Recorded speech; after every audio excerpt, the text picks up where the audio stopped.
বিসমিল্লাহির রহমানির রহিম। আমার নাম মোহাম্মদ ফেরদৌসী হাসান ফুয়াদ। আমি ষষ্ঠ শ্রেণীর একজন শিক্ষার্থী।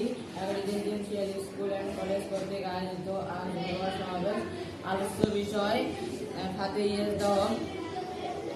আমার সামনে উপস্থিত অত্র প্রতিষ্ঠানের পরিচালক স্যার, অধ্যক্ষ স্যার, শিক্ষক শিক্ষিকা বিন্দু, ছাত্রছাত্রী বিন্দু,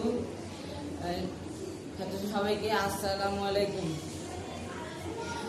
আজকের আলোচ্য বিষয় হচ্ছে ফাতে-ই-দম। আমি এই বিষয়ে কিছু কথা বলতে চাই। প্রতি বছরের 11 রবিউল সানি এই ফাতে-ই-দম দিবস পালন করা হয়। ফাতে-ই-দম এর বড় পরি হযরত আব্দুল কাদের জিলানী এর স্মরণে এই দিবস পালন করা হয়। হিজরি 561 খ্রিস্টাব্দে 11 রবিউল